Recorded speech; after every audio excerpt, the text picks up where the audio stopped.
بسم الله الرحمن الرحيم. السلام ورحمة الله. الحمد لله رب العالمين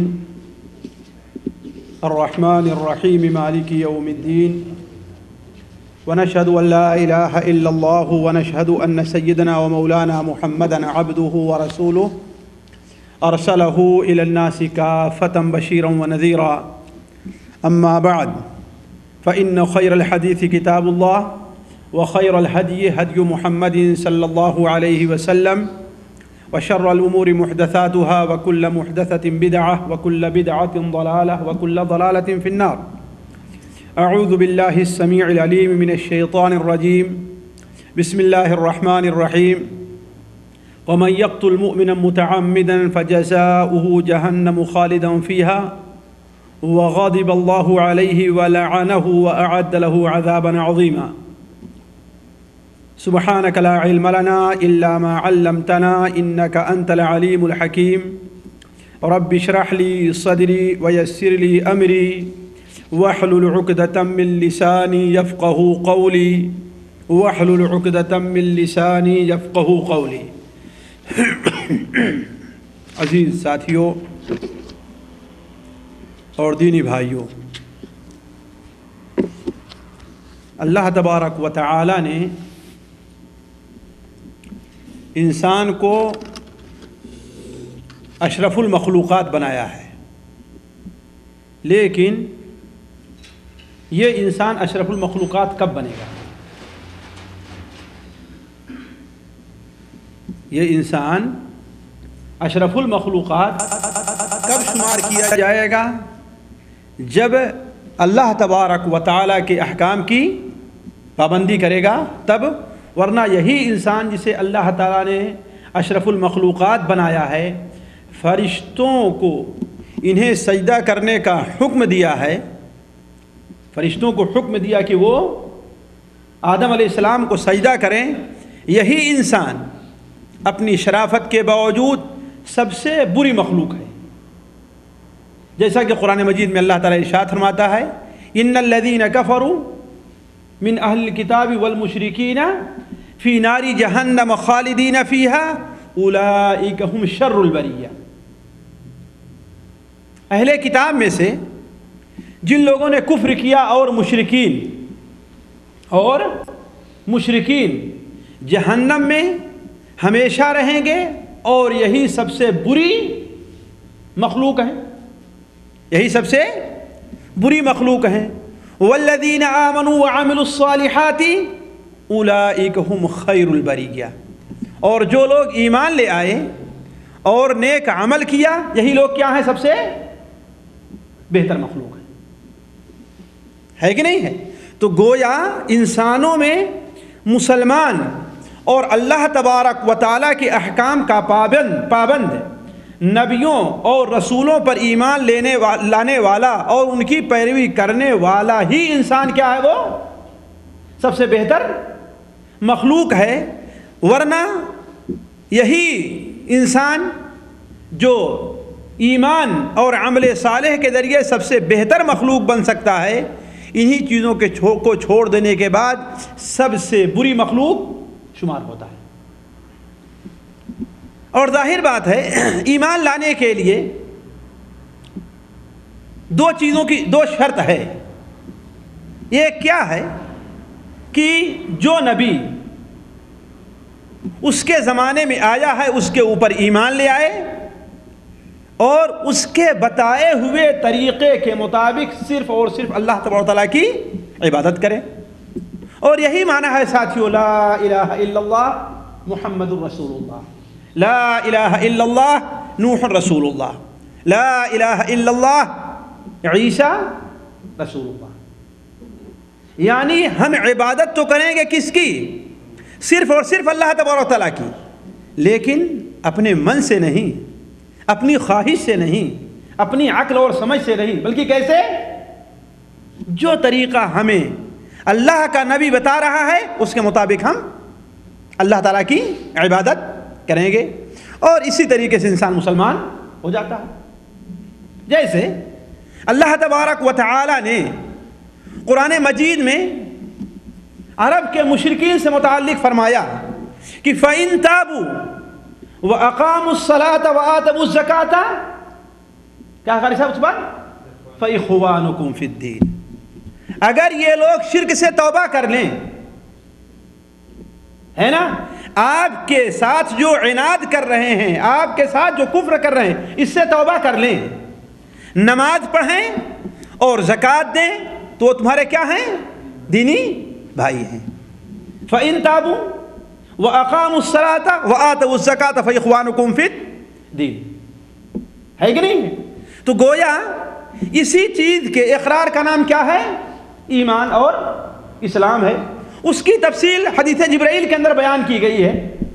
حدیث جبرائیل جانتے ہیں، بار بار سنا ہوگا آپ لوگوں نے، صحیح بخاری شریف میں ہے، صحیح مسلم شریف میں ہے، حضرت ابو ہریرہ کی روایت ہے، حضرت عمر بن خطاب کی روایت ہے کہ اللہ کے رسول صلی اللہ علیہ وسلم ایک بار اپنے ساتھیوں صحابہ کرام کے درمیان تشریف فرما تھے، تو ایک شخص اچانک سفید کپڑا پہنے ہوئے ہے، اجنبی محسوس ہو رہا ہے، لیکن یہ محسوس نہیں ہو رہا کہیں سفر سے آ رہا ہے۔ سفر سے آیا ہوا انسان معلوم ہوتا ہے نا، خاص طور پر اس زمانے میں جب کہ سفر کے لیے نہ تو ٹرین تھی، نہ تو ہوائی جہاز تھے، اور نہ تو بند گاڑیاں رہا کرتی تھیں، اسی صحرا اور دھوپ کے اندر لوگ چلا کرتے تھے، تو کوئی بھی شخص اگر سفر سے آئے تو معلوم ہوتا تھا کہ ہاں یہ سفر سے آ رہا ہے یا کسی شہر کا رہنے والا ہے۔ تو صحابہ کرام کہتے ہیں کہ عجیب مسئلہ تھا کہ اس کے اوپر سفر کے آثار ظاہر نہیں تھے، اور ہم میں سے کوئی اسے پہچانتا بھی نہیں تھا، یعنی جتنے لوگ بیٹھے تھے انہیں کوئی بھی نہیں پہچان رہا تھا، اس کا مطلب اس شہر کا بھی نہیں تھا۔ ایک بڑا تعجب تو اس پر ہوا لوگوں کو۔ دوسرے تعجب کی بات یہ تھی کہ وہ آیا، سلام کیا اور سیدھے کسی کے پاس نہیں، اللہ کے رسول صلی اللہ علیہ وسلم کے پاس جا کر کے بیٹھ گیا اور آپ کے دونوں رانوں کے اوپر اپنے ہاتھ کو رکھ دیا، بڑی بے تکلفی کے ساتھ۔ ظاہر بات، اگر آدمی اجنبی ہوتا ہے، کسی کے پاس آتا ہے تو اسے بات کرنے میں کچھ تکلف محسوس ہوتا ہے نا، لیکن یہ بڑی بے تکلفی کے ساتھ، ایسا ہے کہ ہزاروں سال سے اس کے ساتھ جان پہچان ہے، اور کہتا ہے کہ یا محمد، اللہم صلی علی محمد، اخبرنی عن الاسلام، اسلام کیا ہے، مجھے اسلام کے بارے میں بتائیے، اسلام کیا ہے، آپ مجھے اسلام کے بارے میں بتائیے۔ آپ نے فرمایا اسلام یہ ہے کہ تو شہادتین کا اقرار کرے، نماز پڑھے، روزہ رکھے، حج کرے اور زکوٰۃ دے، یہ اسلام ہے۔ اچھا، صحابہ کرام کو مزید تعجب یہ ہوا کہ وہ کہتا ہے کہ آپ نے سچ فرمایا، یعنی عجیب مسئلہ ہے، وہ پوچھتا بھی ہے، دوسرے کیا کہہ رہا، تصدیق کر رہا ہے کہ ہاں آپ کیا کہہ رہے ہیں، سچ کہہ رہے ہیں، یہ اور تعجب ہوا صحابہ کرام کو۔ اس کے بعد پھر پوچھتا ہے وہ آنے والا شخص، کہتا ہے کہ یا محمد اخبرنی عن الایمان، اللہم صلی علی محمد، مجھے آپ ایمان کے بارے میں بتائیں، ایمان کیا چیز ہے۔ آپ نے بتایا تھا کہ اسلام کیا ہے نا، یعنی اسلام کے جو ظاہری 5 ارکان ہیں، جنہیں ہم لوگ اسلام کے 5 رکن کہتے ہیں، اس کا بیان اس نے کیا، اور اس کے بعد اس نے سوال کیا کہ ایمان کیا ہے۔ آپ نے فرمایا ایمان یہ ہے کہ تو اللہ پر ایمان لے آئے، اللہ کے فرشتوں پر ایمان لے آئے، اللہ کتابوں پر ایمان، اللہ کے نبیوں پر ایمان، ہے نا، آخرت کے دن پر ایمان، اور اچھی اور بری تقدیر پر ایمان۔ تو اس نے پھر کہا کہ صدقتا، آپ نے سچ کہا ہے۔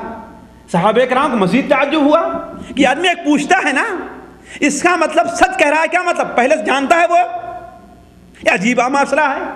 اس نے پھر کہا احسان کیا ہے۔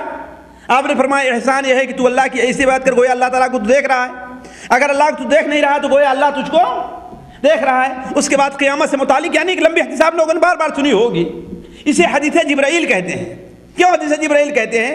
اس لیے کہ یہ آنے والا شخص کون تھا، حضرت جبرائیل صلی اللہ علیہ وسلم تھے۔ اسی لیے حدیث شریف میں ہے کہ جب اتنا پوچھنے کے بعد وہ رخصت ہو گیا تو صحابہ کرام نے آپ سے پوچھا اے اللہ کے رسول یہ کون ہے؟ آپ نے فرمایا یہ جبرائیل ہیں، تمہیں دین سکھانے آئے تھے، تمہیں دین سکھانے آئے تھے، اور آج سے پہلے جب بھی میرے پاس آئے ہیں میں نے ان کو پہچان لیا ہے، البتہ آج میں ان کو نہیں پہچان سکا تھا۔ تو اسلام کیا ہے؟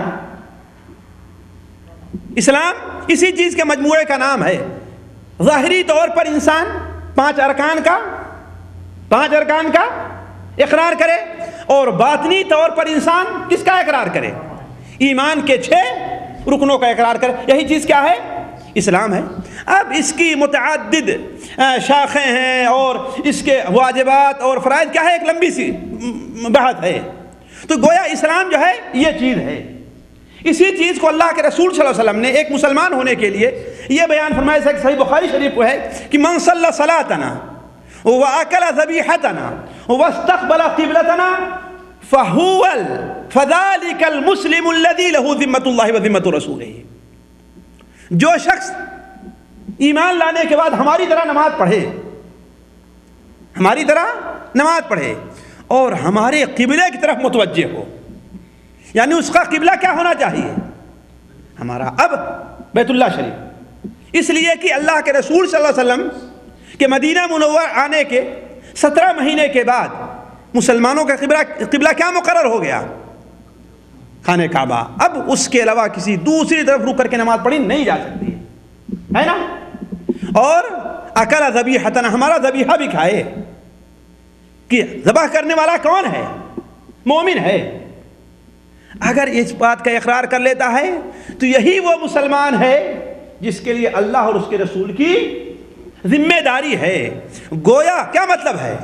اب وہ اپنے مال کے طور پر، اپنی جان کی طور پر اور اپنی عزت کی طور پر مسلم حکومت، مسلمان بادشاہ اور مسلمان افراد اور پبلک کی طرف سے وہ امن و امان کے اندر آ گیا ہے، امن و امان میں آ گیا ہے۔ تو یہ ہے مسلمان، اور یہ چیز ضروری ہے مسلمان ہونے کے لیے۔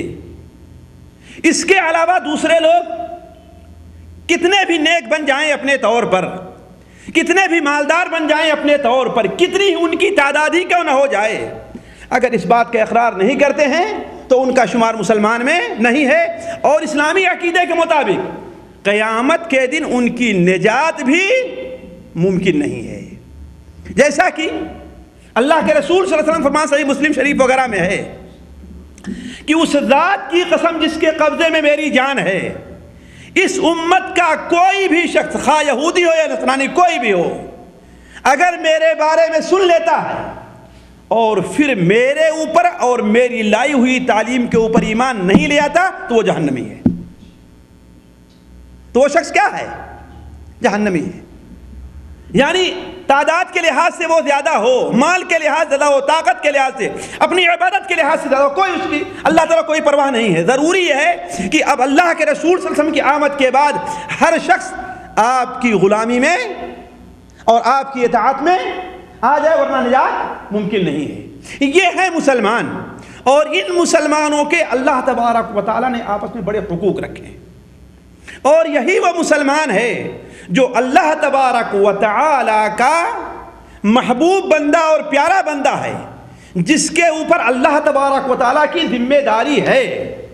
وعلیکم السلام۔ اور یہی وہ مسلمان ہے، یہی وہ مسلمان ہے جس کے لیے اللہ تبارک و تعالی نے جنت اور جنت کی ساری نعمتوں کو تیار کر رکھا ہے۔ یہی وہ مسلمان ہے جنہیں اللہ تبارک تعالی بڑے پیار سے یا عبادی، اے میرے پیارے بندوں کہہ کر کے خطاب کرتا ہے۔ یہی وہ مسلمان ہے کہ اگر اس مسلمان کو کسی وجہ سے کوئی غم اور فکر بھی لاحق ہوتی ہے تو اللہ تبارک و تعالیٰ کو یہ چیز اس قدر عزیز ہے کہ اللہ تعالیٰ اس پر بھی اسے اجر دیا کرتا ہے۔ یہی وہ مسلمان ہے کہ اگر اس مسلمان کا اللہ تبارک و تعالیٰ کی راستے میں ایک قطرہ خون بھی بہتا ہے تو وہ خون اللہ تعالیٰ کے نزدیک مشک سے بھی زیادہ خوشبودار اور پیارا ہے۔ یہی وہ مسلمان ہے کہ اگر اپنے اسلام کے اوپر قائم ہے تو اللہ تبارک و تعالی نے اس کے لیے اپنی ساری دنیا کی نعمتوں کو اس کے لیے مسخر کیا ہے، جیسا کہ اللہ تعالیٰ سورہ اعراف کے اندر ارشاد فرماتا ہے کہ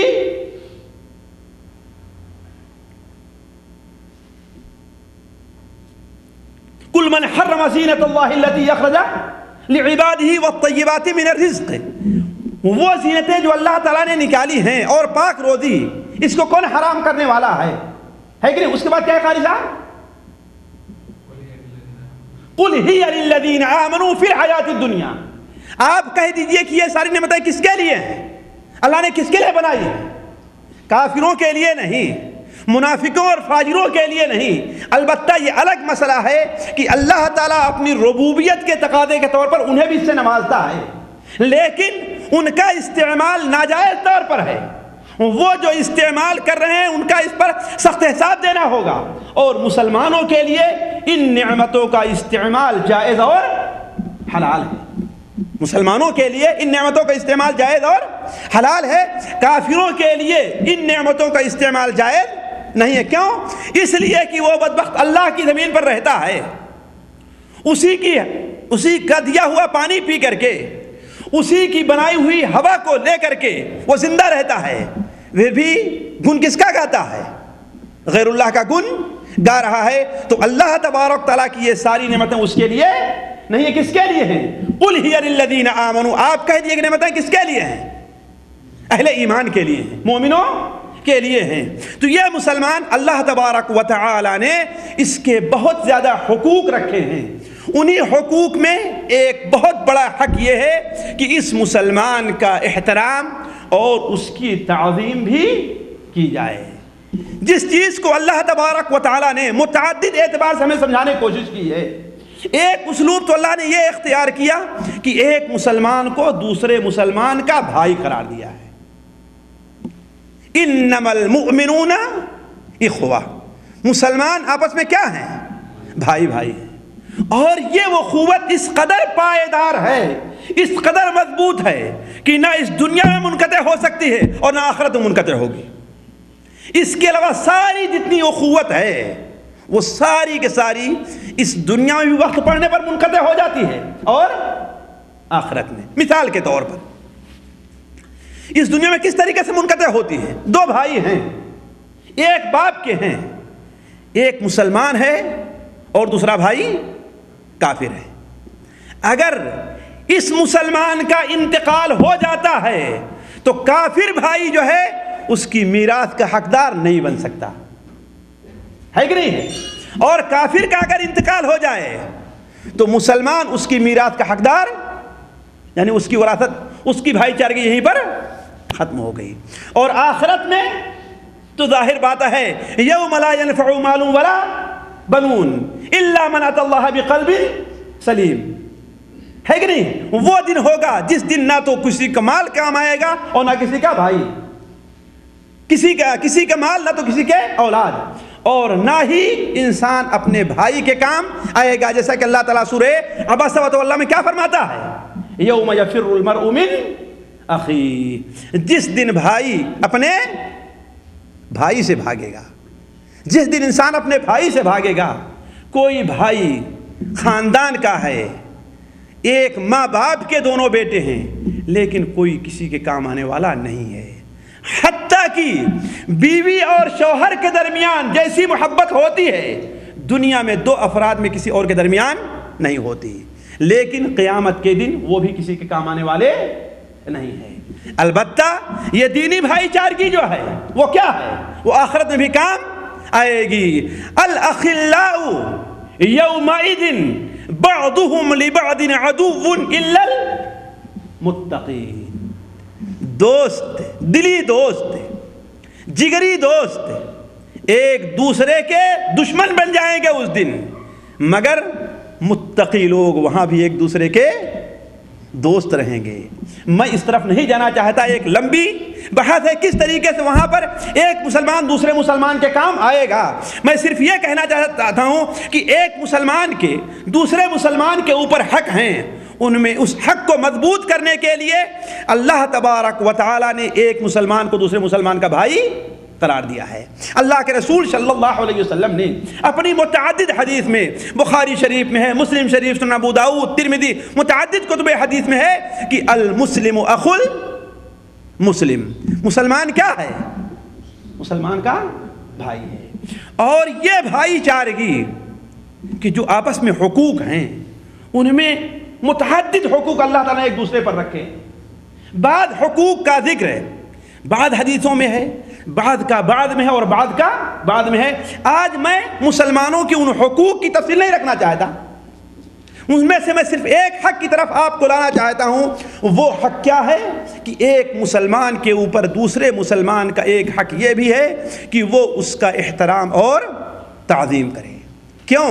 اس لیے کہ مسلمان کی عزت اور مسلمان کا مقام اللہ تبارک و تعالی نے بڑا اونچا رکھا ہے، بڑا ہی اونچا مقام رکھا ہے. اللہ تبارک و تعالی اس حق کی عظمت کو بیان کرتے ہوئے سورہ حجرات میں، سورہ الاحزاب میں ارشاد فرماتا ہے والذین یؤذون المؤمنین والمؤمنات بغیر ما اکتسبوا فقد احتملوا بہتانا واثما مبینا.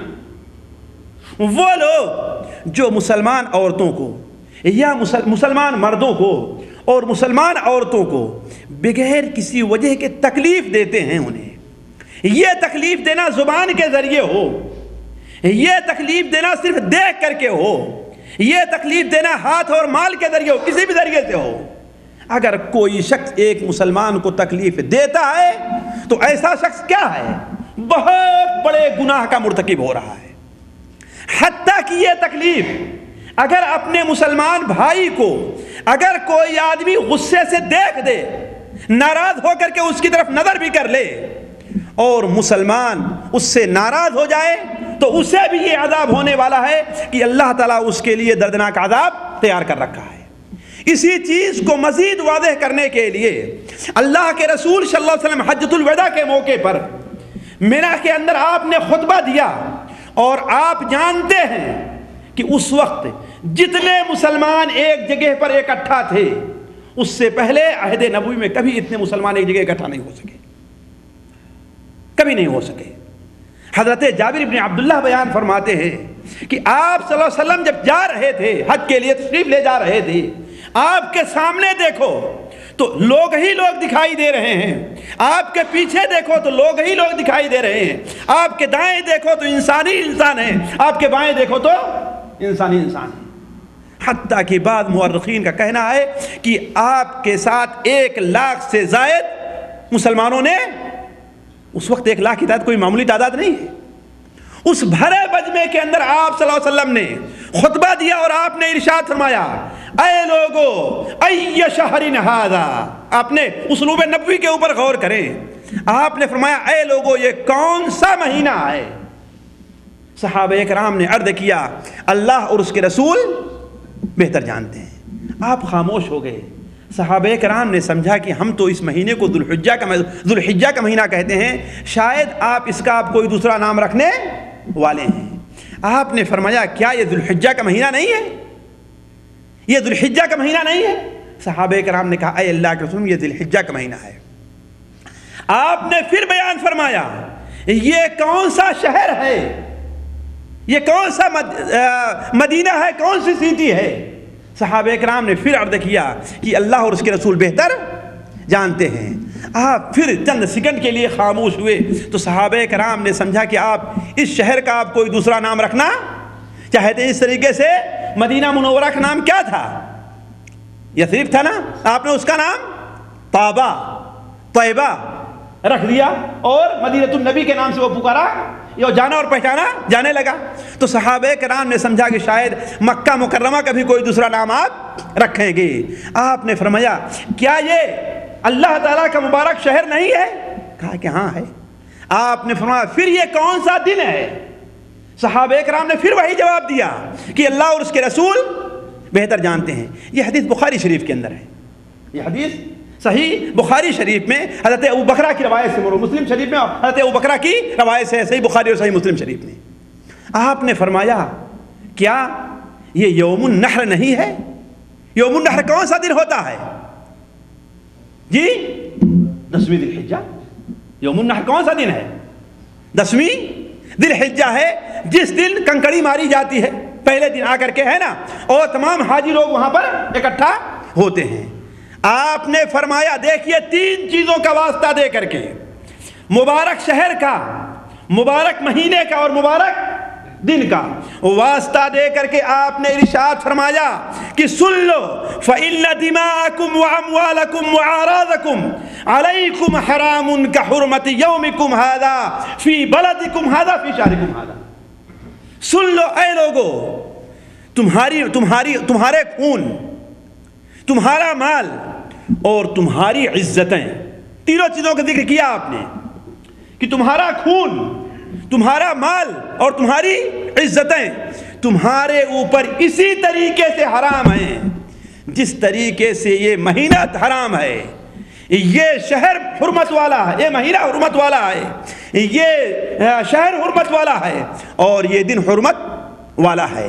اس سے آپ اندازہ لگا سکتے ہیں کہ اللہ کے رسول صلی اللہ علیہ وسلم نے ایک مسلمان کے احترام کو کیا مقام دیا ہے، ایک مسلمان کی عزت کو کیا مقام دیا ہے، اور ایک مسلمان کی حفاظت کس طریقے سے کی جانی چاہیے اس کو کیا اہمیت دی ہے۔ اسی چیز کو آپ صلی اللہ علیہ وسلم نے ایک دوسرے موقع پر مدینہ منورہ کے اندر تھے، آپ مسجد نبوی کے اندر آپ خطبہ دے رہے تھے، ترمذی شریف میں حضرت عبداللہ ابن عمر رضی اللہ عنہ کی روایت ہے کہ آپ صلی اللہ علیہ وسلم ممبر پر کھڑے ہوئے اور کہا کہ اے وہ لوگو، یا معشر من اسلم بلسانی، اے وہ لوگو جو صرف زبان سے تو مسلمان ہو گئے ہو لیکن ان کے دلوں کے اندر ابھی تک ایمان داخل نہیں ہوا ہے۔ آپ کا اشارہ کس کی طرف تھا جی؟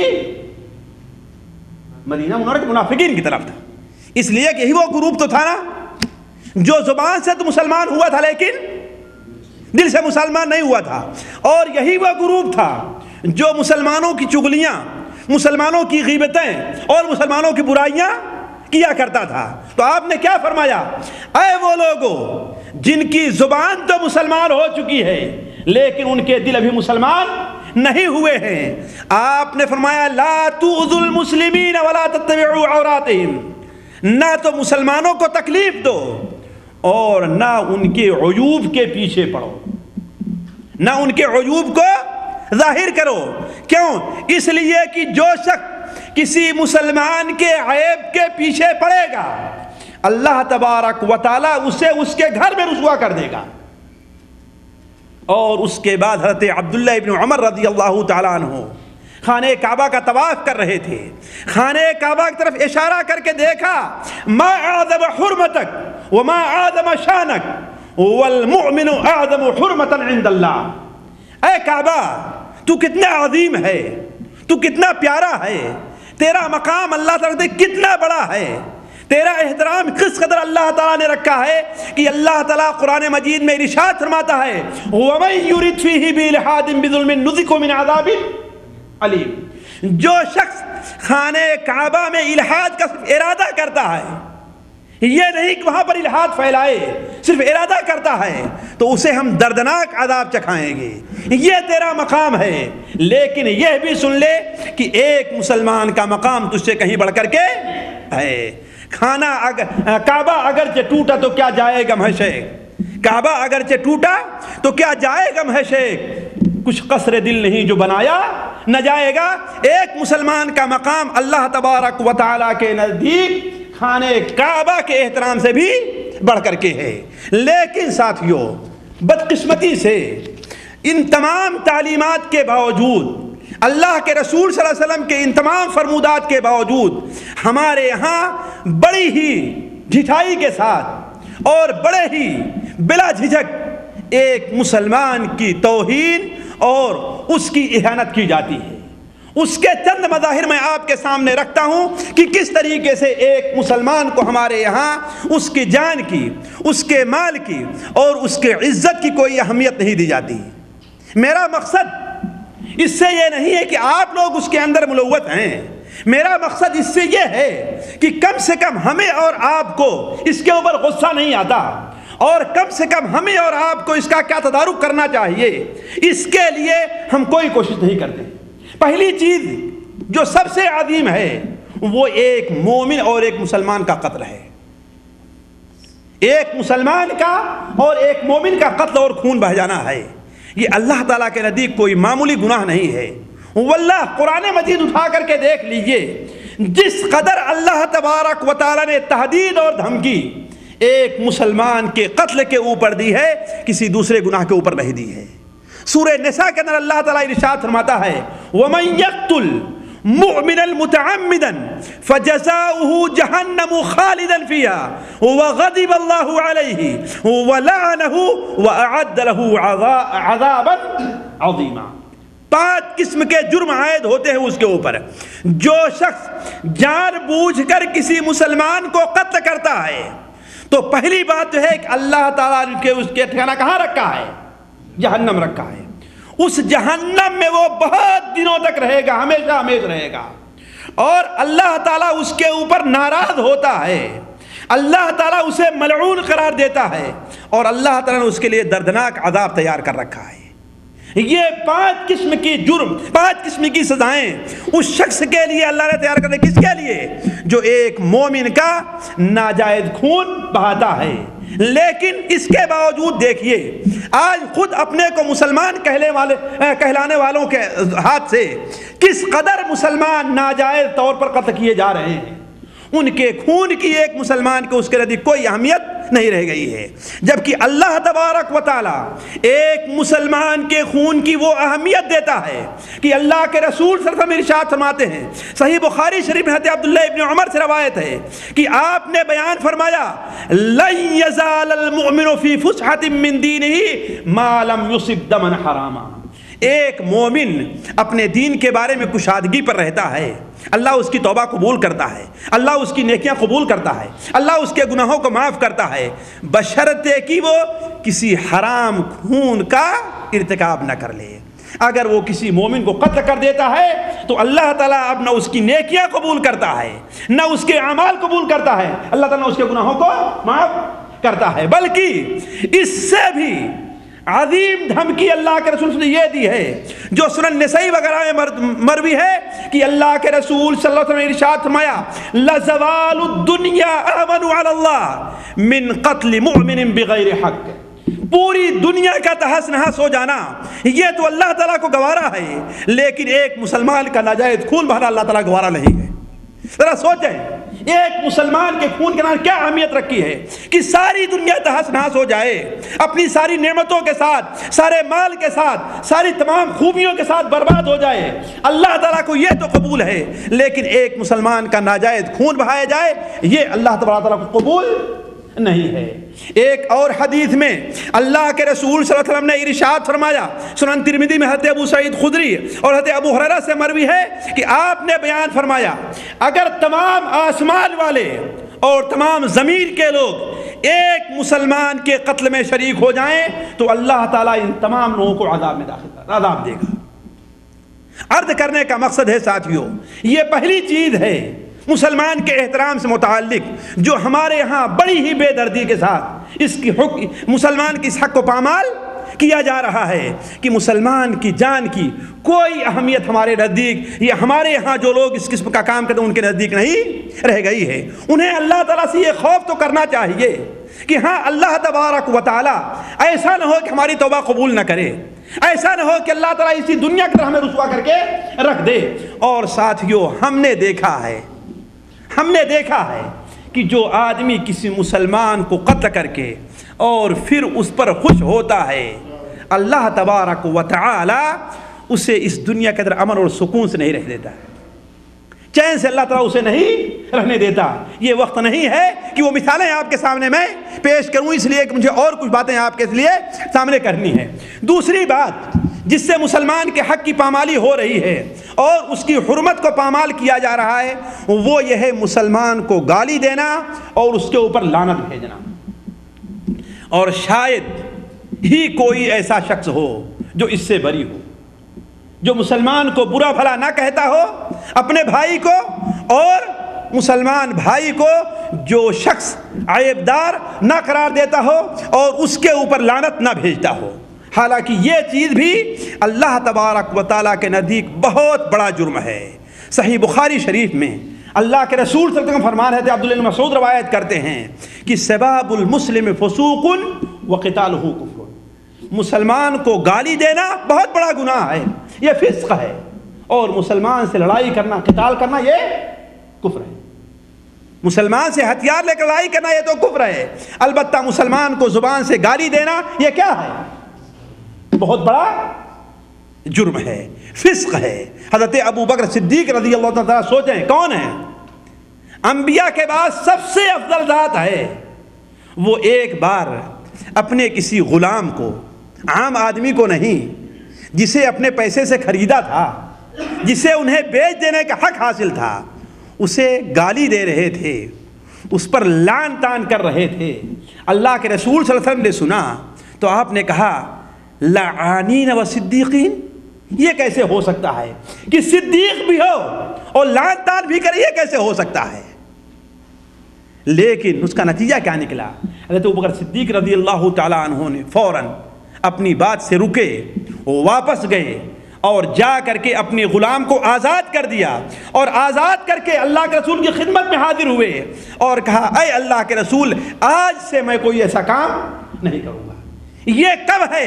جبکہ مومن کا ایمان زندہ رہتا ہے تو، اور اگر ہماری اور آپ کے طریقے سے ایمان ہی زندہ نہ ہو، ایمان ہی مردہ ہو گیا ہو، اسے کینسر اور ٹی بی لاحق ہو گئی ہو، تو ظاہر بات اس کے اوپر ان باتوں کا کوئی اثر نہیں ہوا کرتا ہے۔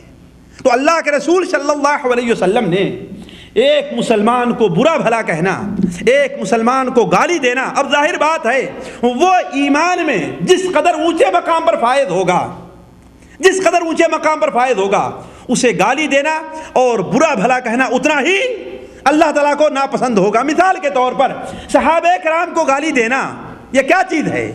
جس طریقے سے اپنے کو مسلمان کہلانے والی ایک ناپاک جماعت نے اپنا یہ شیوا بنا لیا ہے کہ صبح شام اٹھتے بیٹھتے، خاص طور پر محرم وغیرہ کے مہینے میں وہ صحابہ کرام کو گالیاں دیا کرتے ہیں، وہ کیسے مسلمان ہیں؟ وہ تو خود اللہ تعالیٰ اور اس کے رسول کی زبان پر ملعون ہیں جو صحابہ کرام جیسے مبارک جماعت کو گالیاں دیا کرتے ہیں۔ تو عرض کرنے کا مقصد یہ ہے کہ دوسری چیز جو مسلمان کا حق ہے اور جسے ہم حق کو پامال کرتے ہیں، وہ کیا چیز ہے؟ مسلمان کو گالی دینا اور اسے لعن طعن، اسے برا بھلا کہنا ہے۔ اسی لیے بخاری شریف میں اللہ نے کیا بیان فرمایا؟ لعن المسلم کا قتل ہی، ایک مسلمان کو لعن طعن کرنا ایسا ہے گویا اسے قتل کیا جائے، یعنی گویا دونوں کو گناہ کیا ہے؟ برابر ہے۔ اسی طریقے سے آپ تعجب کریں گے، اور میں نہیں سمجھتا کہ اس کے اندر کوئی شک ہے جو اس میں شریک نہیں ہوگا، ایک مسلمان کو ڈرانا بھی، کوئی ایسا کام کرنا جس سے مسلمان ڈر جائے، خواہ مذاق ہی میں کیوں نہیں ہو، یہ بھی مسلمان کو عزت دینے کے خلاف ہے۔ مذاق میں اسے ڈرانا اور گھبرا دینا، جیسے پیچھے سے کسی کو جا کر کے ڈرا دیا جائے، اس کی کسی چیز کو چوری کر کے اسے ڈرا دیا جائے، اللہ تبارک و تعالیٰ کو ساتھیوں یہ چیز بھی قبول نہیں ہے۔ چنانچہ سنن ابو داود کے اندر موجود ہے، حضرت عبد الرحمن بن ابی لیلہ بیان فرماتے ہیں کہ ایک بار اللہ کے رسول صلی اللہ علیہ وسلم کے ساتھی آپ کے ساتھ کسی سفر میں جا رہے تھے، تمہارے لوگ سو گئے، سارے لوگ، ان میں ایک صحابی تھے وہ بھی سو رہے تھے۔ ایک صاحب اٹھے اور ان کا ہتھیار جو تھا، ان کی چھڑی جو تھی یا لاٹھی جو تھی، اس کو چھپا کر کہیں دوسری جگہ رکھ دیا۔ اب کیا ہوا؟ وہ اچانک اٹھتے ہیں اور گھبرا گئے کہ میرا ہتھیار کیا ہو گیا۔ آپ صلی اللہ علیہ وسلم نے کہا کہ یہ کیا ہے؟ لوگ ہنسنے لگے اور کہا کہ ایسا ہوا کہ ہم لوگوں نے ان کے ہتھیار کو چھپا دیا ہے۔ آپ نے کیا بیان فرمایا؟ لا یحل لمسلم ان یروع مسلما، کسی مسلمان کے لیے یہ جائز نہیں ہے، حلال نہیں ہے کہ کسی مسلمان کو ڈرائے، ایسا کوئی کام کرے اس سے کوئی مسلمان گھبرا جائے۔ اندازہ لگائیں ایک مسلمان کی عزت ایک مسلمان کے نزدیک اللہ تعالیٰ کے نزدیک کیا ہے، اور ایک مسلمان کے نزدیک عزت ایک مسلمان کے نزدیک کیا ہونی چاہیے کہ اسے خواب بھی نہیں ڈرانا چاہیے، اسے دھوکے اور مذاق سے بھی نہیں ڈرانا چاہیے۔ اسی لیے آپ لوگوں نے شاید سنا ہوگا، صحیح بخاری شریف میں اور مسلم شریف میں حضرت ابو ہریرہ کی روایت ہے کہ کسی شخص کے لیے یہ جائز نہیں ہے کہ مذاق میں بھی اپنے بھائی کی طرف ہتھیار سے اشارہ کرے، یہ جائز نہیں ہے۔ بلکہ اللہ کے رسول صلی اللہ علیہ وسلم کا فرمان ہے کہ فرشتے ایسے شخص کے اوپر لعنت بھیجتے رہتے ہیں اگرچہ اس کا سگا بھائی ہی کیوں نہیں اس طرف اشارہ کر رہا ہے، یعنی اگر سگے بھائی کی طرف ہتھیار سے اشارہ کرتا ہے اس کا مطلب اسے مارنا نہیں چاہتا، صرف مقصد کیا ہے؟ صرف ڈرا دینا ہے، لیکن اللہ تعالیٰ کو یہ بھی قبول نہیں ہے۔ اسی طریقے سے ایک مسلمان کی جو عام طور پر بے حرمتی ہوتی ہے، میں اس کی تفصیل آپ کے سامنے نہ رکھ کر کے آگے بڑھوں گا، غیبت اور چغلی ہے. غیبت کرنا ہے، پیٹھ پیچھے اس کی برائی بیان کرنا ہے، اس کی برائی بیان کرنا ہے، یعنی اس کے پیٹھ پیچھے ایسی بات کہنا جو اس سے وہ ناراض ہو جائے، یا کم سے کم ایسا کرنا ہے کہ دو مسلمان آپس میں اچھی طریقے سے رہتے ہیں، ایک آدمی آئے ان کی بات اس کے خلاف کرے اور اس کی بات اس کے خلاف کر کے دونوں بھائیوں میں لڑا دے. ایسے لوگوں کے بارے میں اللہ کے رسول نے بڑی واضح طور پر فرمایا ہے، لا يدخل الجنت قطات، لا يدخل الجنت نمام، چغلی کرنے والا جنت میں کبھی داخل نہیں ہوگا. اور آپ لوگ اپنے ماحول پر غور کریں تو بہت سے دو آدمیوں کے درمیان اسی بنیاد پر اختلاف ہوتا ہے کہ لوگ بیچ میں لکڑیاں لگا دیتے ہیں. خاص طور پر دو بھائی اگر ایک ساتھ رہتے ہوں، دو مسلمان اگر ایک ساتھ رہ رہے ہیں، آپس میں کسی بات پر اختلاف ہو جاتا ہے تو ہم بجائے اس کے کہ دونوں کے پاس یہ جا کر کہیں کہ ارے بھائی کوئی بات نہیں ہے، آپس میں بات چیت ہو جاتی ہے، جہاں چار برتن رہتے ہیں اس میں کھٹ پھٹ ہوا ہی کرتا ہے، ایسا کرو چلو اسے معاف کر دو، یہ نہیں، بلکہ ہم اس کے پاس جائیں گے تو اس جیسی باتیں کریں گے اور اس کے خلاف کریں گے، اس کے پاس گئے تو اس جیسی بات کیا اور اس کے خلاف کیا. نتیجہ کیا نکلتا ہے؟ قربت ہونے کے بجائے دونوں کے اندر دوری ہوتی جاتی ہے، اور یہ چیز اللہ تبارک و تعالیٰ کو قطعاً پسند نہیں ہے. مسلمانوں کو بے حرمت کرنے کے جو بات چیزیں ہمارے اندر بہت عام ہیں اور جس پر میں چاہوں گا خصوصی توجہ سننے والے دیں، وہ یہ ہے کہ ایک مومن کو بے عزت کرنا اور اسے حقیر سمجھنا. اور یہ ایسی چیز ہے ساتھیوں جو بہت عام ہے. آج ہمارے سعودی بھائی ہیں جو پاکستانی انڈین ان کو حقیر اپنے سے سمجھتے ہیں، ہے کہ نہیں؟ ہمارے پاکستانی بھائی ہیں وہ اپنے دوسرے خلاف لوگوں کو حقیر سمجھتے ہیں، انڈین بھائی ہیں وہ اپنے دوسرے خلاف لوگوں کو حقیر سمجھتے ہیں، اپنے مصری بھائی ہیں وہ اپنے دوسرے ملکوں والوں کو حقیر سمجھتے ہیں، بنگلہ دیشی ہیں اور دوسرے ملکوں والوں کو حقیر سمجھتے ہیں. یہ ایسی چیز ہے ساتھیوں جس کے بارے میں کوئی شبہ نہیں ہے، بڑی کثرت سے ہم لوگ اس کے اندر واقع ہیں کہ ایک دوسری جگہ کے رہنے والے خواہ مسلمان ہی کیوں نہیں ہیں انہیں حقیر اور برا سمجھا جاتا ہے. ارے کون، ارے ہوگا پاکستانی ہوگا، ان کا تو یہی کام ہی رہا کرتا ہے، ارے بنگلہ دیشی ہے، یہ سب تو یہی کرتے ہی رہتے ہیں. ہاں بھائی یہ کون، ارے کوئی انڈین ہوگا، ارے ان کا تو یہی کام ہی رہا کرتا، ہوتا ہی نہیں ہوتا ہے ایسے. یہ چیز کوئی معمولی نہیں ہے ساتھیوں، معمولی نہیں ہے. صحیح بخاری شریف میں اللہ کے رسول کا فرمان ہے، بحسب امرئ من الشر، انسان کے برے ہونے کے لیے یہی اتنا کافی ہے کہ وہ اپنے کسی مسلمان بھائی کو حقیر سمجھے. اسی لیے اللہ تعالیٰ قرآن مجید میں بڑے واضح طور پر فرماتا ہے، یا ایھا الذین آمنوا لا یسخر قوم من قوم عسى ان یکونوا خیرا منہم ولا نساء من نساء عسى ان یکن خیرا منہن. اے وہ لوگوں جو ایمان لے آئے ہو، کوئی جماعت کسی جماعت کا مذاق نہ اڑائے. دیکھیں ساتھیوں فرق ہے، کبھی مذاق پر نے تفصیلی بیان کیا تو اس کو واضح کروں گا، لیکن مختصر سمجھ لیجیے، مذاق کرنا اور مذاق اڑانا دونوں دو چیزیں ہیں. مذاق کرنا حدود میں رہ کر کے جائز ہے، لیکن مذاق اڑانا کسی بھی صورت میں جائز نہیں ہے. کیوں؟ جہاں مذاق اڑایا جاتا ہے وہاں پر اس کا مطلب کیا ہوتا ہے؟ جس کا مذاق اڑا رہے ہیں اسے آپ حقیر اور اپنے سے کم سمجھ رہے ہیں تاکہ لوگ اس پر ہنسیں، یہی تو ہوتا ہے نا. اور مذاق کرنا یہ جائز ہے، بلکہ بسا اوقات مذاق کرنا بہتر ہوتا ہے لوگوں کے دل کو خوش کرنے کے لیے. اللہ کے رسول صلی اللہ علیہ وسلم خود مذاق کیا کرتے تھے، مذاق کرتے تھے، تو مذاق کرنا جائز ہے، اس کے ایک حدود ہیں، وہ کسی دوسری مجلس میں آپ کے سامنے ہم رکھیں گے. لیکن مذاق اڑانا کیا ہے؟ یہ کسی بھی صورت میں جائز نہیں ہے. یعنی آپ کسی سے یہ مذاق کریں تاکہ لوگ اس پر ہنسیں اور وہ ذلیل ہو کر کے یا شرمندہ ہو جائے لوگوں کے سامنے، ایسا کرنا کسی صورت میں جائز نہیں ہے. اللہ تعالیٰ فرماتا ہے، لا یسخر قوم من قوم عسى ان یکونوا خیرا منہم. کوئی قوم، کوئی جماعت کسی جماعت کا مذاق نہ اڑائے، ہو سکتا ہے کہ جن کا مذاق اڑا رہے ہو وہ تم سے بہتر ہوں. نہ عورتیں دوسری عورتوں کا مذاق اڑائیں، نہ انڈین عورتیں پاکستانی عورتوں کا مذاق اڑائیں، نہ پاکستانی عورتیں بنگلہ دیشی عورتوں کا مذاق اڑائیں، نہ بنگلہ دیشی عورتیں سعودی عورتوں کا مذاق اڑائیں۔ کیوں؟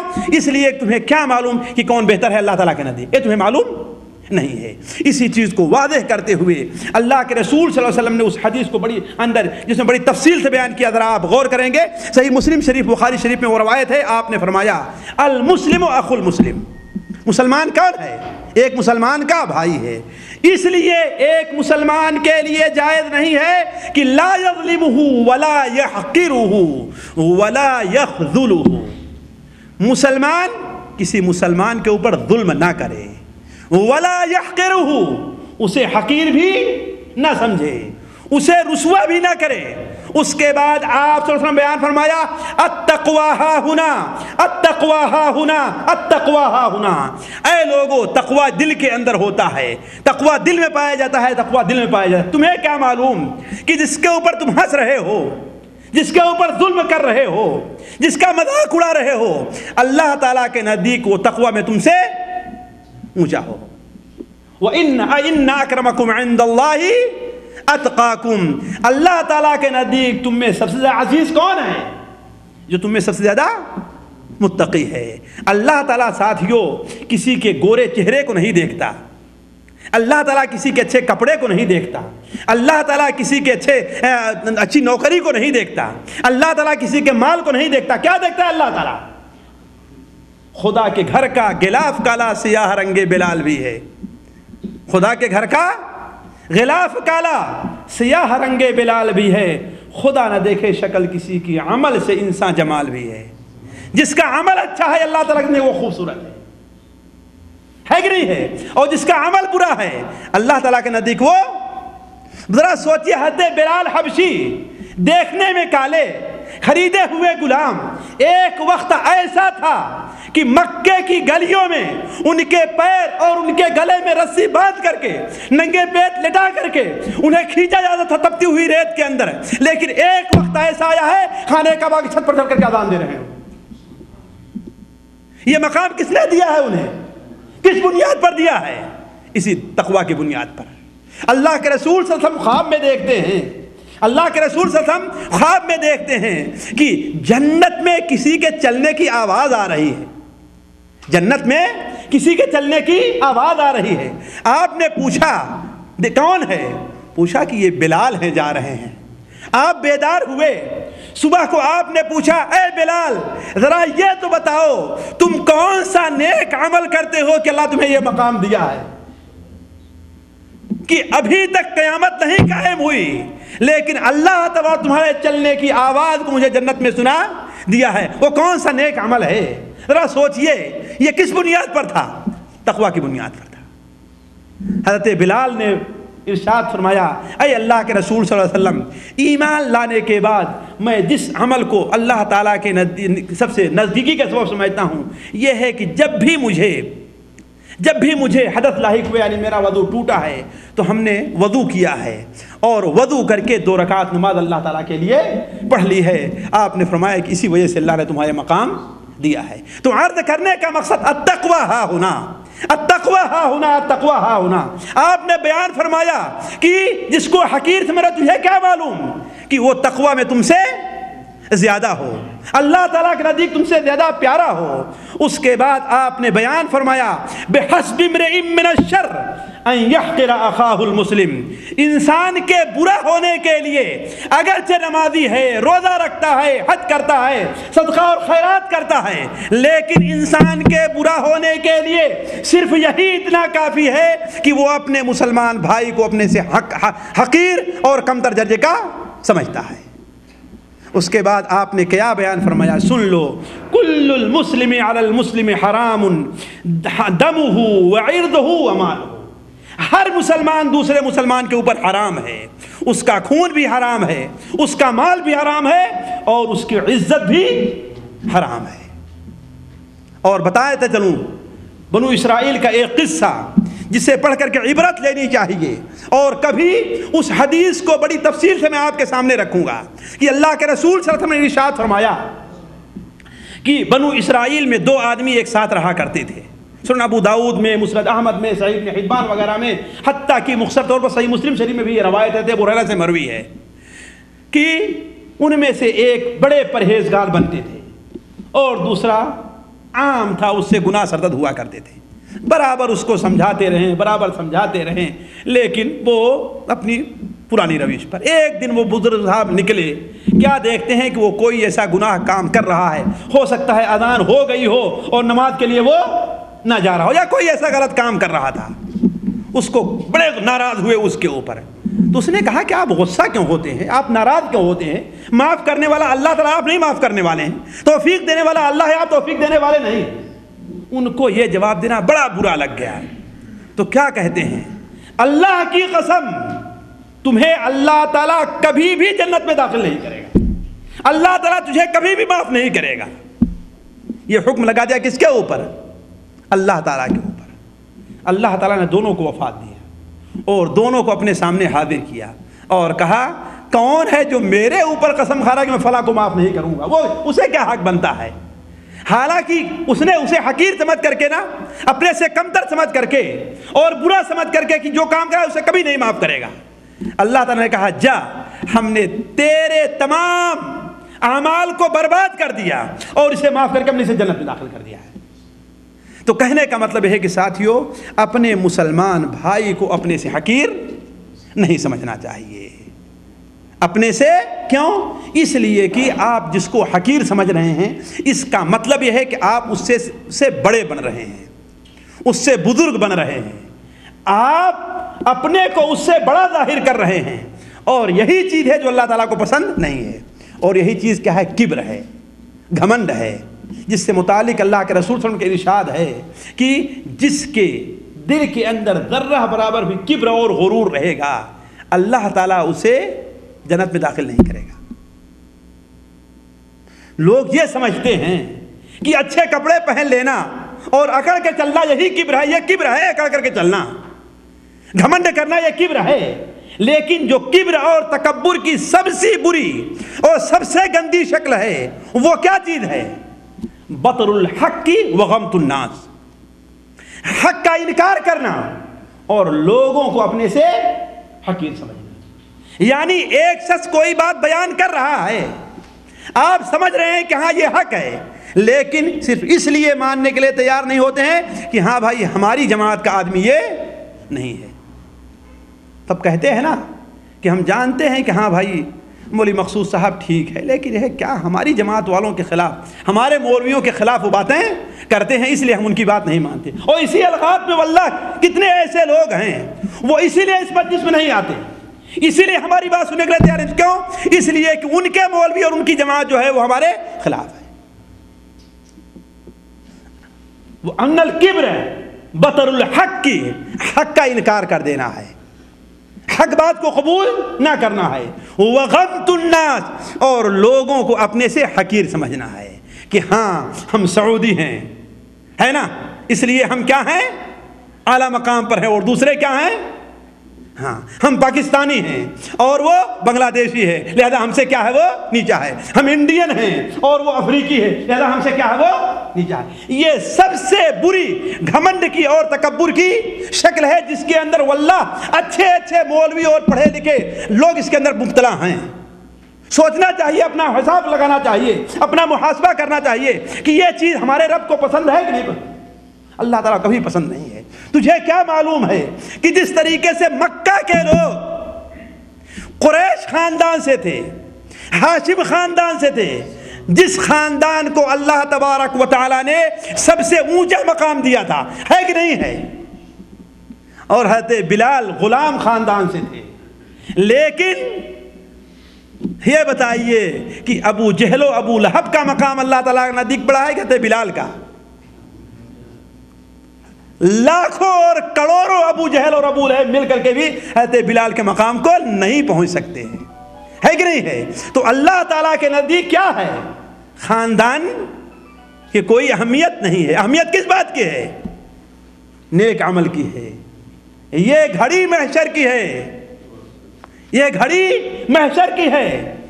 تو عرصہ محشر میں ہے، پیش کر غافل اگر کوئی عمل دفتر میں ہے، اگر کوئی عمل لے کر کے آیا ہے تو پیش کرنا. یہاں کسی خاندان کا کوئی گزر نہیں ہے، کوئی بھی خاندان، حتیٰ کہ اگر اللہ کے رسول صلی اللہ علیہ وسلم کے خاندان کا بھی کوئی انسان ہے، اگر عمل کے لحاظ سے وہ پیچھے ہے تو قیامت میں یہ خانداری عزت اسے کوئی کام نہیں دے سکتی.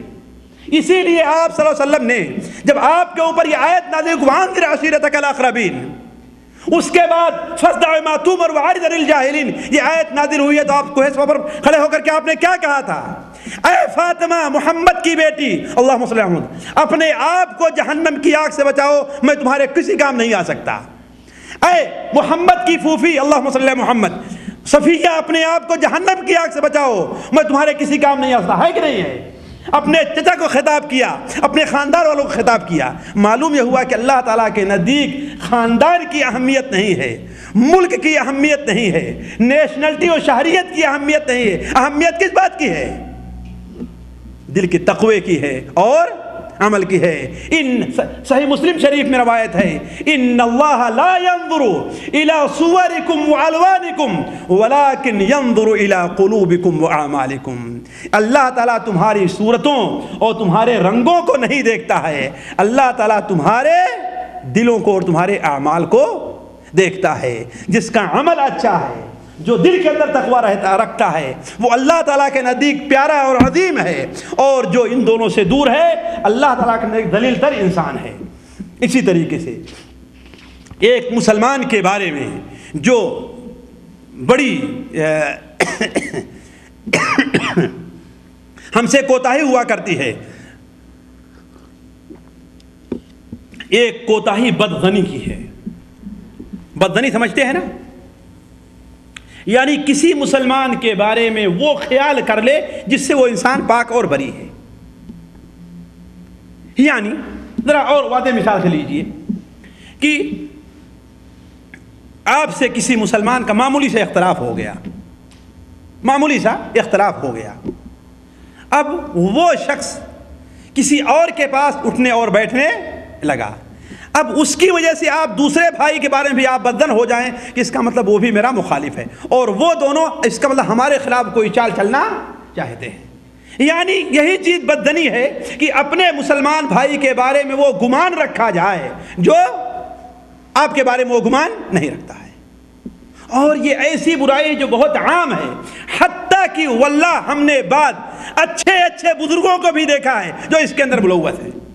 اس کی ایک جدید مثال میں آپ کو دوں، اور میں ہر ایک کے ساتھ بات پیش آتی ہے کہ ایک صاحب میرے پاس آئے اور کہا کہ تمہارا کوئی ایسا محاضرہ نہیں ہوتا، تمہاری کوئی ایسی تقریر نہیں ہوتی جس کے اندر تم تبلیغی جماعت کے خلاف لوگوں کو ابھارتے نہ ہو. بڑے واضح طور پر انہوں نے کہا. ہم نے کہا کہ ہماری کیسٹیں ساری کے ساری موجود ہیں، آپ 3-4 کیسٹ بھی کوئی ایسی لے آ دیجیے جس کے اندر یہ ہو کہ ہم نے تبلیغ جماعت خلاف کوئی تقریر کی ہے، تب تمہیں مجرم ہو. اور خود آپ لوگ موجود ہیں، سنتے ہیں کتنی کیسٹوں کے اندر کتنے محاضرات تک ہم نے لوگوں کے خلاف بات کی ہے، اور بات یہیں تک نہیں پہنچی. کچھ لوگ یہاں سے مجمع میں رہتے ہیں جو تبلیغی جماعت کے خلاف ہیں، تو مجھ سے کیا کہا جاتا ہے، تم ان کے پاس جاتے ہو اور وہاں پر بیٹھتے ہو، جبکہ میں ان کا نام تک نہیں جانتا. یہ ہے بدظنی ایک مسلمان کے بارے میں جو اللہ تعالیٰ کو پسند نہیں ہے. یا ایھا الذین آمنوا اجتنبوا کثیرا من الظن ان بعض الظن اثم ولا تجسسوا. اے لوگو، بہت زیادہ بدگمانی سے بچو، اس لیے کہ بعض بدگمانیاں کیا ہیں، گناہ ہوا کرتی. بدگمانی ہی انسان اپنے دل میں لے کر کے اپنے مسلمان بھائی سے قطع تعلق کر لیتا ہے، اس کے ساتھ اٹھنا بیٹھنا آنا جانا سارا کچھ چھوڑ دیا کرتا ہے. اسی لیے تو اللہ کے رسول نے بیان فرمایا، صحیح بخاری شریف مسلم شریف میں ہے، ایاکم والظن فإن الظن اکذب الحدیث. تم گمان کرنے سے بچو، اس لیے گمان کرنا بہت جھوٹی بات ہے. اسی طریقے سے مسلمانوں کی عزت کا جہاں تک لحاظ نہیں رکھا جاتا، ان میں ایک چیز ہے مسلمانوں سے قطع تعلق کر لینا. دیکھیے بہت سی چیزیں اس کے اندر ہیں، لیکن خصوصی طور پر میں وہی چیزیں لے کر کے آتا ہوں جس میں ہم اور آپ، میں اپنے کو بری نہیں کہتا، اور واللہ میں چاہتا ہوں کہ جو بات میں کہہ رہا ہوں سب سے پہلے میں اس پر عمل کرنے کی کوشش کروں. کیوں؟ اس لیے کہ میں بھی ایک انسان ہوں، میں بھی عمل کا محتاج ہوں، میں عمل سے کوئی دور اوپر کی چیز نہیں ہوں، ہم سے بھی غلطی ہوتی ہے، ہم سے بھی کوتاہیاں ہوا کرتی ہیں۔ اس لیے میں سمجھتا ہوں اور دیکھتا ہوں کہ یہ کوتاہیاں عام ساتھیوں کے اندر پائی جاتی ہیں۔ تو ایک چیز کیا ہے؟ مسلمان بھائی سے قطع تعلق کر لینا۔ قطع تعلق ہے کیا چیز؟ دو آدمی ہیں، آپس میں اٹھتے بیٹھتے رہے، کھانا پینا رہا، ملاقات رہی روزانہ، ہفتے میں، مہینے میں ایک بار، لیکن معمولی سی کوئی بات ہو گئی اور اس کے پاس آنا جانا چھوڑ دیا، یہی چیز قطع تعلق ہے۔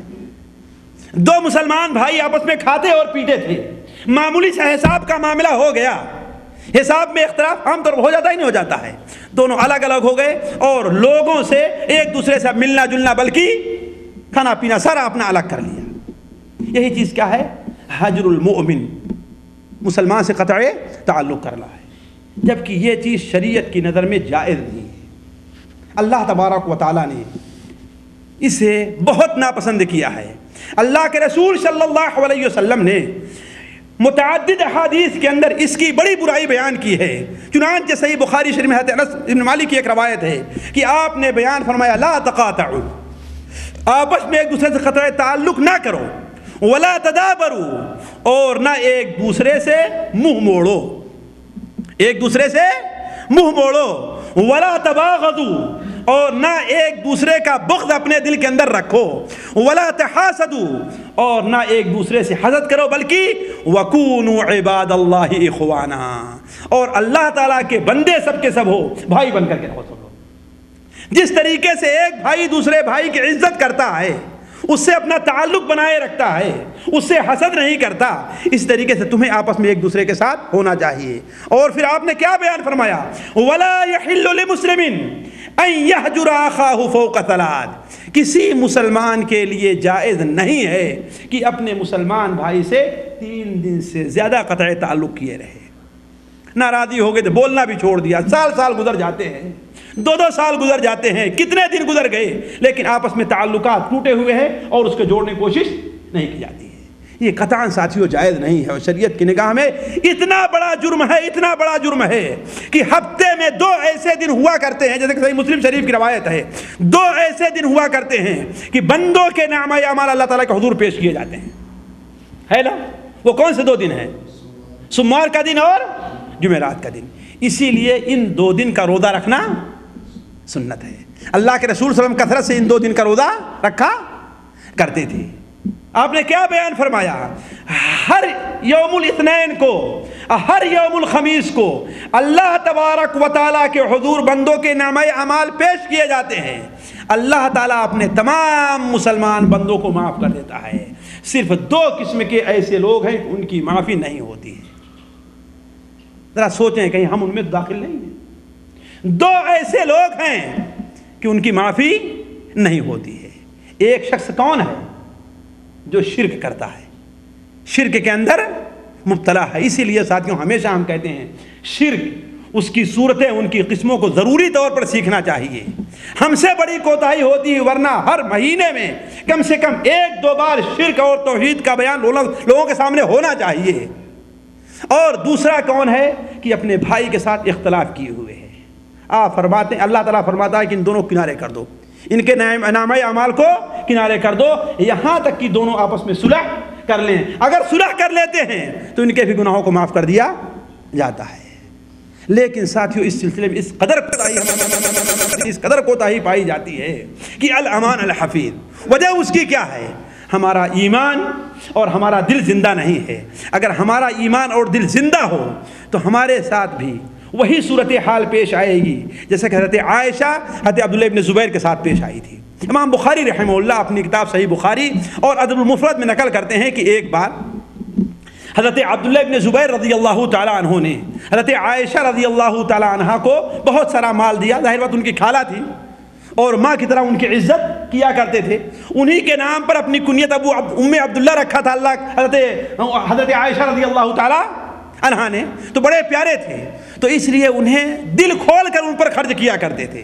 اور وہ بھی اللہ کی ایسی بندی تھی کہ جو کچھ عبداللہ ابن زبیر کی طرف سے آیا تھا سارا غریبوں پر تقسیم کر دیا کرتی تھی۔ تو ایک بار عبداللہ ابن زبیر کو بڑی تکلیف ہوئی، کہا کہ میں دیتا ہوں ان کے آرام کے لیے، ان کے لیے، اور 1-2 دن بھی گزرنے پر سارا کا سارا تقسیم کر دیا کرتی ہیں۔ تو بڑے غصے میں آئے، ظاہر بات حق بھی ہوتا ہے غصے میں آنے کا، ان کی ماں تھی، خود دیا کرتے تھے۔ کیا کہے کہ اگر حضرت عائشہ اپنی اس حرکت سے باز نہیں آئیں تو ان کے اوپر پابندی لگا دوں گا، کچھ بھی خرچ نہ کر سکیں۔ حضرت عائشہ کو یہ بات پہنچ گئی، کہا کہ اچھا وہ میرے بارے میں ایسا کہہ رہا ہے، اس کی اتنی جرات کہ میرے بارے میں کہے کہ میرے اوپر پابندی لگائے گا، میں نظر مانتی ہوں کہ اس سے کبھی بات نہیں کروں گی۔ میں کیا کہا؟ میں نظر مانتی ہوں کہ میں اس سے کبھی بات نہیں کروں گی۔ یہ نظر مان لیا حضرت عبداللہ بن زبیر کو پتہ چلی، آتے ہیں بات ہی نہیں کرتی ہیں، دستک دیتے ہیں دروازہ کھولتی ہی نہیں، کون؟ عبداللہ بن زبیر، دروازہ ہی نہیں کھولتے ہیں۔ 1 دن 2 دن 3 دن مہینہ گزر گیا۔ حضرت عبداللہ ابن زبیر جانتے تھے کہ یہ کتنا بڑا جرم ہے، صحابہ کرام کو بیچ میں ڈالا، لیکن کسی کی بات عائشہ ماننے کے لیے تیار نہیں ہے، کیوں؟ میرے ساتھ اس نے جو ہے یہ گویا کہ میری بے عزتی اس نے کی ہے، اسے ایسا نہیں کہنا چاہیے۔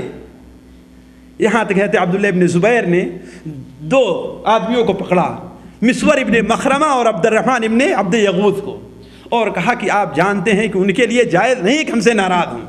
3 دن سے زیادہ ایک مسلمان کو دوسرے مسلمان سے ناراض نہیں رہنا چاہیے، لیکن وہ اس قدر غصے میں ہیں اور نظر مان لیا ہے کہ کوئی بات ماننے کے لیے تیار ہی نہیں، کسی کی نہیں سنتی ہیں، ایسا کرو کسی طریقے سے ہم سے انہیں راضی کر دو۔ تو کہا ٹھیک ہے۔ چنانچہ دونوں آپس میں لیے اور ایک چادر، اور بیچ میں عبداللہ ابن زبیر کو داخل کر لیا کہ دکھائی نہیں دے رہے۔ دروازے پر پہنچے، کہا کون؟ کہا فلاں فلاں فلاں۔ کہا ہم اندر آ جائیں؟ کہا کہ آ جاؤ۔ کہا ہم سب کے سب اندر آ جائیں جتنے ہم ہیں؟ کہا تم سارے کے سارے اندر آ جاؤ۔ تو حضرت عبداللہ ابن زبیر بھی اس کے اندر شریک تھے، چنانچہ اندر گئے۔ اب جب اندر گئے تو کمرہ 2 حصوں میں تقسیم تھا، ایک حصے میں پردہ لگا، ادھر حضرت عائشہ رضی اللہ عنہا رہا کرتی تھی، اور ادھر لوگ آ کر کے آپ سے کچھ سوال کرتے تھے، پوچھتے تھے، آپ سے سبق لیا کرتے تھے۔ اب گھر کے کمرے کے اندر چلے گئے حضرت عبداللہ ابن زبیر، اب ظاہر بات کوئی رکاوٹ تو ہے نہیں، چنانچہ جب کمرے کے اندر گئے تو وہ دونوں مسور ابن مخرمہ اور عبد الرحمن تو ادھر بیٹھے، اور وہ پردے کے اندر جا کر کے گھس گئے، حضرت عائشہ کو پکڑ کر کے رونا شروع کر دیا، اور کہا کہ اے ماں، اے خالہ، آپ کو ہم سے بات بند کرنا جائز نہیں ہے، اپنی قسم کا کفارہ ادا کیے، ہم سے بات کیجئے۔ لیکن حضرت عائشہ کوئی بات ماننے کے لیے تیار نہیں ہے۔ ادھر سے مسور ابن مخرمہ اور عبد الرحمن ابن عبد یغوث وہ بھی کہہ رہے ہیں کہ اے ماں، آپ کے لیے جائز نہیں کہ آپ ان سے بات کرنا چھوڑیں۔ یہاں تک کہ کافی دیر کے بعد حضرت عائشہ کہتی ہیں کہ ہم نے اللہ کے لیے نظر مان لی ہے، میں اپنی نظر کیسے توڑوں؟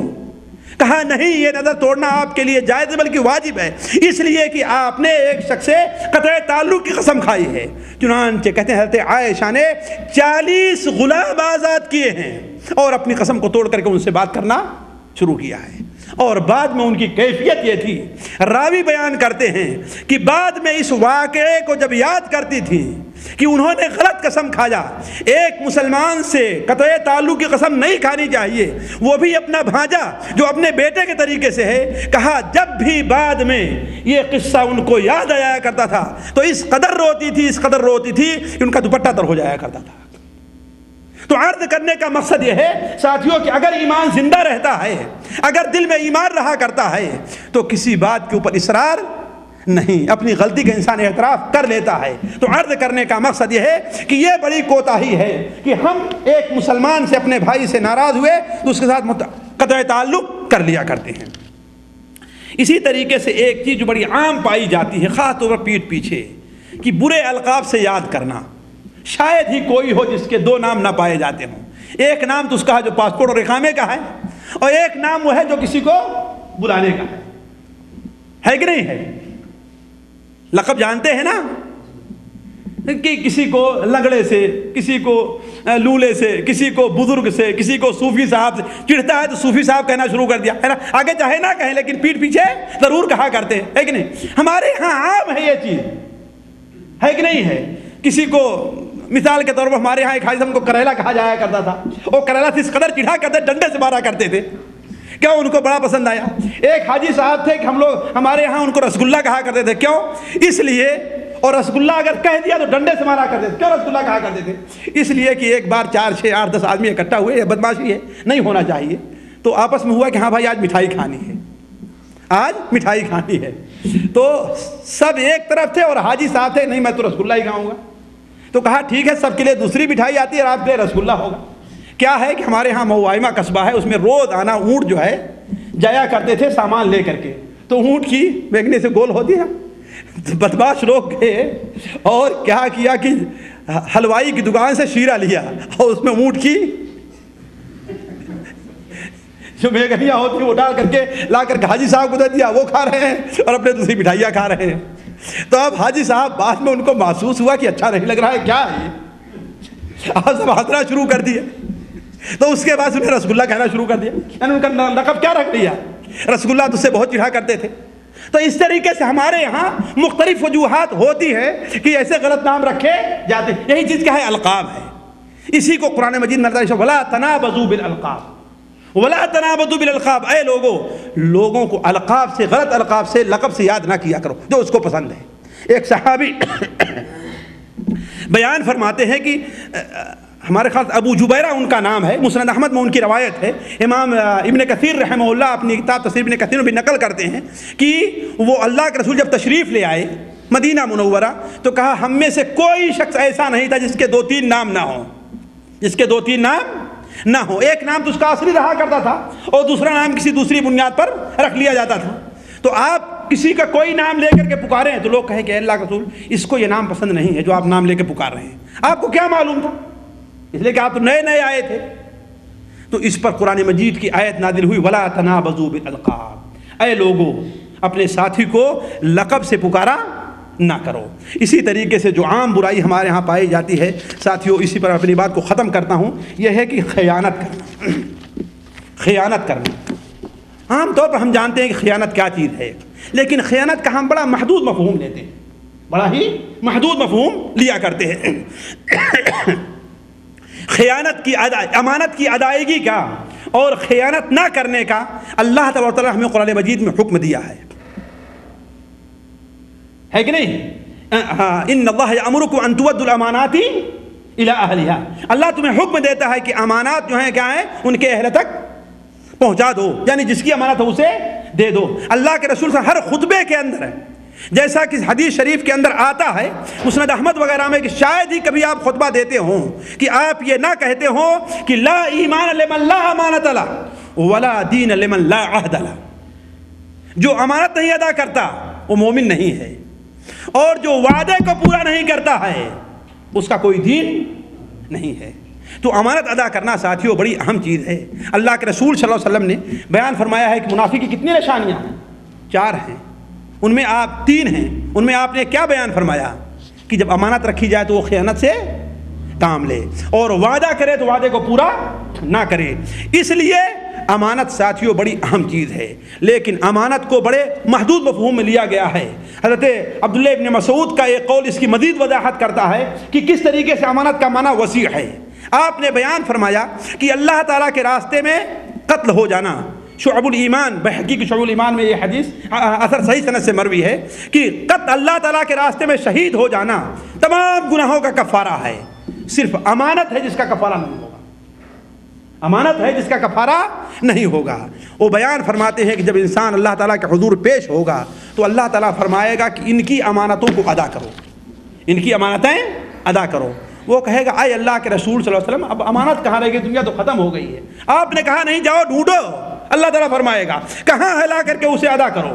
چنانچہ جائے گا تو جہنم کے نچلے حصے میں وہ چیز جس کے اندر خیانت کی تھی وہ دکھائی دے گی، اس کو اتر کر کے جائے گا، نکالنا چاہے گا، جب جہنم کے اوپر تک آنا چاہے گا تو پھر وہ نیچے گر جائے گی۔ اسی طریقے سے آخر تک وہ اس کے اندر جلتا رہے گا یہاں تک کہ اللہ تعالیٰ کی طرف سے مہربانی ہو جائے۔ اس کے بعد آپ نے ارشاد فرمایا کہ دیکھو امانت کیا چیز ہے، الصلاۃ امانہ والوضوء امانہ والوزن امانہ والکیل امانہ، نماز یہ بھی امانت ہے، کس کی امانت ہے؟ اللہ تعالیٰ کی۔ وضو کرنا کس کی امانت ہے؟ اللہ تعالیٰ کی، یعنی وضو اچھی طریقے سے کرنا چاہیے۔ اسی طریقے سے وزن کرنا، تولنا، یہ کیا ہے؟ یہ بھی امانت ہے۔ اور بہت سی چیزوں کا ذکر کیا، اس کے بعد آپ نے واشد ذالک الودائع، سب سے اہم امانت کیا ہے؟ ودیعت جو رکھی جاتی ہے اس کے اندر خیانت نہیں کرنا چاہیے۔ اور امانت کا ایک اور مفہوم ہے ساتھیوں جس کی طرف توجہ دینی چاہیے، وہ کیا ہے؟ اپنے بھائی کے راز کو فاش کرنا، یہ بھی امانت میں خیانت ہے۔ آپ کے بھائی نے آپ سے کوئی بات بتلائی اور کہا کہ دیکھو اسے کسی سے نہ کہنا، اور آپ جا کر کے، بڑی خیانت ہوتی کہ نہیں ہوتی اس میں؟ کتنے لوگ اس کے اندر خیانت کے اندر مبتلا ہیں۔ اگر بھائی نہ بھی کہے، آپ سے اکیلے مجلس میں کوئی بات کہہ رہا ہے تو اس کا مطلب آپ سے کہی جا رہی ہے، یہ بات آپ دوسروں تک کیسے پہنچاتے ہیں؟ اور اس حیثیت سے پہنچاتے ہیں گویا کہ اس نے غلط کیا ہے، اس لیے اس طریقے سے آپ اس بات کو پہنچاتے ہیں، تو یہ چیز بھی کیا؟ امانت میں داخل ہے۔ صحیح سنن ابو داؤد میں روایت ہے، مسند احمد میں، المجالس بالامانہ، مجلس کیا ہے؟ امانت ہے۔ ایک مجلس میں آپ بیٹھے ہیں، کوئی بات ہو رہی ہے جس بات کو اس مجلس سے آگے نہیں جانا چاہیے، لیکن آپ جا کر آگے پہنچا دیں تو گویا آپ کیا کر رہے ہیں؟ یہ خیانت کر رہے ہیں۔ یہ چیز کیا ہے؟ خیانت میں داخل ہے۔ اسی طریقے سے اللہ کے رسول صلی اللہ علیہ وسلم نے ارشاد فرمایا، من حدث فی مجلس بحدیث ثم التفت فہی امانہ، جو آدمی کسی مجلس کے اندر کوئی بات کہے اور یہ دیکھتا رہے کوئی اور تو نہیں سن رہا ہے، اس کا مطلب وہ چاہتا ہے کسی سے اور بات کے نہ کہی جائے، آپ دوسری جگہ پہنچا دیں تو کیا ہے؟ یہ امانت ہے، یہ امانت میں خیانت ہے۔ تو میں عرض کر رہا تھا ساتھیوں کہ ایک مسلمان کا اللہ تعالیٰ کے نزدیک بڑا مقام ہے، اس مقام کو حتی الامکان جہاں تک ہم سے ہو سکے اس کا پاس اور لحاظ رکھنا چاہیے، لیکن بدقسمتی سے ہم سے اس بارے میں بڑی کوتاہی ہوا کرتی ہے۔ چند وہ باتیں جو ایک مسلمان کے حق کے طور پر ہے اور اس کی اندر ہم رحمہ اللہ اسے صحیحہ کے اندر نقل کرتے ہیں، اذا ذکر اصحابی فامسکوا، اگر میرے صحابہ کے آپس میں اختلاف کا ذکر ہو تو وہاں پر خاموش ہو جاؤ۔ ذرا سوچیں یہ کس کا فرمان ہے؟ نبی صلی اللہ علیہ وسلم کا۔ اذا ذکر اصحابی فامسکوا، اگر ہمارے صحابہ کا آپس میں اختلاف کا، لڑائی کا ذکر ہو تو کیا کرنا چاہیے؟ امسکوا، تم خاموش ہو جاؤ، اس لیے تمہیں قیامت دن تم سے یہ بات پوچھی نہیں جائے گی۔ اور یہ چوتھی بات یہ ہے کہ ان کی علمیت کا اور دین سے متعلق ان کی خدمت کا اعتراف کیا جائے، یہ نہیں کہ کسی آیت کا مفہوم اپنے طور پر متعین کرنا شروع کر دیں، ہے کہ نہیں ہے؟ کسی حدیث کا مفہوم اپنے طور پر متعین کرنا شروع کر دیں۔ دیکھیں کہ صحابہ کرام نے اس بارے میں کیا کہا ہے۔ یہ چند باتیں ساتھیوں صحابہ کرام کے سے متعلق آپ کے سامنے رکھی گئیں، اور جو کچھ چھوٹ گئی ہیں وہ اس سے بہت عظیم ہیں اور بہت زیادہ ہیں۔ کیوں؟ اس لیے کہ صحابہ کرام کا ذکر کسی ایک مجلس میں نہیں ہو سکتا۔ اللہ تبارک و تعالیٰ سے دعا ہے کہ اللہ تعالیٰ ہمیں اور آپ کو ان باتوں پر عمل کرنے کی توفیق عطا فرمائے۔ اللہ تبارک و تعالیٰ ہمیں اور آپ کو صحابہ کرام کی محبت، ان سے حقیقی محبت کرنے کی توفیق عطا فرمائے، اور ہمارا آپ کا یہ ایمان ہے کہ صحابہ کرام کی محبت اللہ تبارک و تعالیٰ کے قرب اور نزدیکی کا ذریعہ ہے۔ اے اللہ تبارک و تعالیٰ، ہم حضرت ابوبکر و عمر کی محبت، حضرت عثمان و علی کی محبت، تمام صحابہ کرام کی محبت، تمام صحابیات کی سے محبت کر کے اے اللہ تعالیٰ تیرا قرب چاہتے ہیں، تو ان کی محبت ہماری طرف سے قبول فرما، اور انہوں نے اپنے نبی کی طرف سے جو دفاع کیا ہے، نبی کی جو خدمت کی ہے، نبی کی جو مدد کی ہے، اے اللہ تعالیٰ اس کا انہیں بہترین بدلہ عطا فرما۔ سبحانک اللہم و بحمدک، اشہد ان لا الہ الا انت، استغفرک و اتوب الیک۔